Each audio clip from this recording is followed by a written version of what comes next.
Here's the box score for the Syracuse Mets defeating the Toledo Mud Hens 9-7. Leading off, MJ Melendez went 1 for 5 with runs scored. Nick Morabito, who's gotten off to a very strong start, went 1 for 5, hit a home run as DH. He's in .333. Rojas went 2 for 4. Arroyo, playing third base, went 1 for 4 with RBI. Vidal Brojan, playing second base, went 2 for 4 with runs scored. Juan Bay went 2 for 4 with runs scored. Hayden Sanger went 2 for 3. He's gotten off to a very good start at .412. Jackson Clough went 1 for 2 with runs scored. Christian Pache went 1 for 3 with 2 RBIs. Rojas had a double. Sanger had another home run. Like I said, he's gotten off to a good start. Morabito with a home run, and Clough with a home run. On the pitching side, which was a little rough, Joanda Suarez went 2 2/3 innings, gave up 6 hits, 4 runs, 4 earned, 4 walks, very high, 3 strikeouts, and he gave up a home run. Joe Gerber went 1 1/3 innings, gave up 1 hit, 1 run, and 1 earned, and a home run as well. Mike Baumann went 1 inning, gave up 2 hits, 2 runs, 2 earned, 1 walk. Austin Warren, who you need to keep an eye on him, probably get to the majors at some point this year, just help the Mets out. Be one of these guys on the shuttle between the Mets and Syracuse. He pitched 2 innings, and I believe he's on the 40-man roster. Gave up a hit, 4 strikeouts, pitched really well. Anderson Severino came in to close the game out, pitched 2 innings, and struck out 1. If you don't like seeing pitchers give up runs, you need to look away. Suarez struggled mightily in his starts, allowing more base runners than he recorded outs. He gave way to Gerber and Baumann, who both struggled in their own rights. Baumann was the worst of the two, allowing 2 of his 3 base runners to score.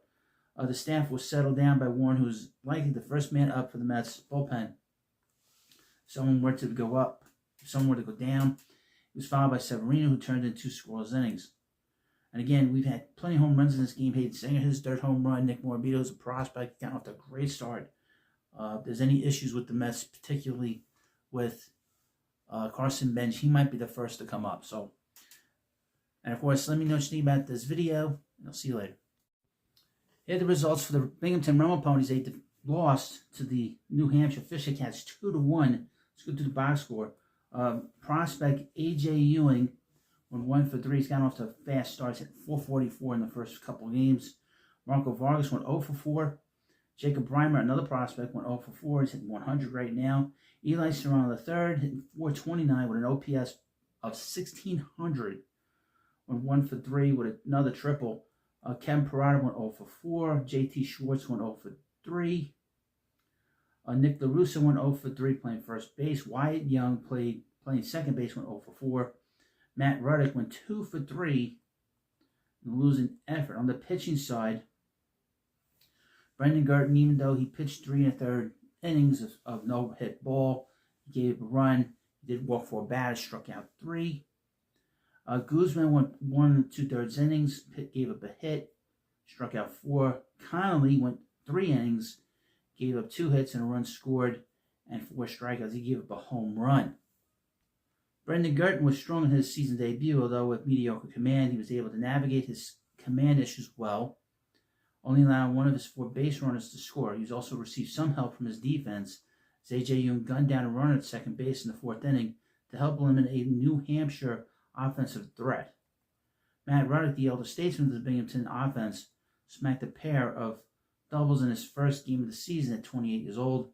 A.J. Ewing and Eli Serrano followed up their solid play on Friday with more extra base hits, but that was all there was to the Binghamton offense on Saturday. Overall, the others in the lineup went 0 for 22 on the day. Top prospect Jacob Reimer is just 1 for 10 to start the 2026 season. Here's the box score for the Brooklyn Cyclones, who got crushed, absolutely crushed, but the Hudson Valley Renegades. Just an unbelievable situation here. 8-1, they started the season so far 0-2. See, they play on Suns. A lot of rain in the area. Mitch Voigt playing shortstop. He's a big prospect for the Mets. Went 1 for 5. He's going to take a little time to develop, I think, his bat. He was a bit of a two-way player up until the last few years with Michigan. Jonathan Enriquez went 0 for 5. Antonio Jimenez, another prospect, who they picked up in the draft last year, went 1 for 3 with a walk. Gutierrez went 0 for 3. Ronald Hernandez went 0 for 3 with a walk. With a run scored and a walk. Colin Houck went 1 for 3. Will Hoy went 0 for 1. I guess he came in to pinch hit later on.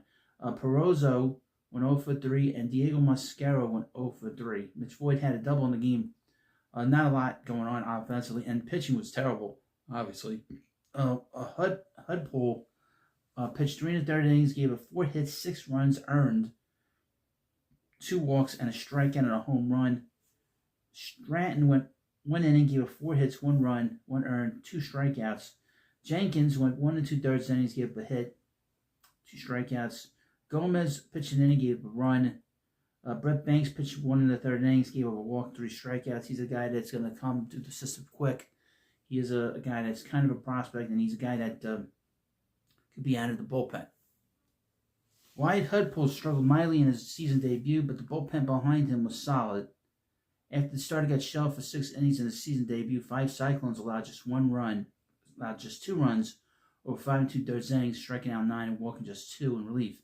Banks and Jenkins each provided over an inning of scoreless work. Once again, the Cyclones bats did not do much against Hudson Valley. They managed just 3 hits, but this time it was the duo of first rounders in Voigt and Hoke. While last year's second rounder, Jimenez, is the only bat to record a hit in both games to start the season. His 2026 campaign is off to a nice start, but he's been a lone bright spot. Here's the box score for the St. Lucie Mets. They defeated the Palm Beach Cardinals 1-0 behind the debut of a new starter the Mets drafted last year. But before we get to that, let's get into the box score. Elian Pena, who's gotten off to a fast start, is 1 for 4. He was 1 for 4 in this game. Edison Polino went 1 for 2 with 2 walks and runs scored. Randy Guzman went 1 for 4 with runs batted in, 1 run batted in.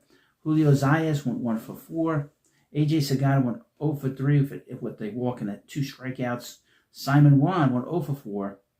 Kevin Vivicino went 1 for 4. Benson went 0 for 4. And Toledo behind the plate went 0 for 3. Now, the big star in this game was Cam Tilly, who is a 7th round pick in the 2025 draft, and he made his debut, his professional debut. Pitched 5 innings, did not give up a hit. He's the star of April 4th's action in the minor leagues for the Mets. He gave up 1 walk, struck out 6. Keep an eye on him. The great thing about pitching is pitching can explode at any point in terms of getting a pitcher that was not much of a pitcher at a college or at a high school and explode on the scene professionally. Marte pitched an inning, gave up a hit, and Ware went 3 innings, struck out 4, gave up 1 hit and 1 walk.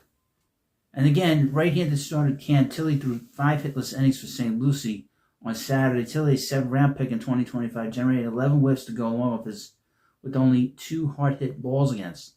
It was a sensational debut for the 21-year-old in his first professional outing. St. Lucie only needed 3 pitchers to shut out Palm Beach. The other multi-inning eater was left-handed pitcher Conner Ware. Ware was a 15th round pick out of the Louisiana State University in 2025. In his first professional outing, he struck out 4 over 3 one-hit innings. So we got 2 new guys that are going to go through the system very quickly. St. Lucie's bats were largely silenced in their 1-0 win on Saturday. The lone run was scored in the 4th inning as Randy Guzman posted a 2-out RBI. 18-year-old Elian Pena has begun his first full professional season with a hit in each of his first 3 games. He is 4 for 12 to begin the season.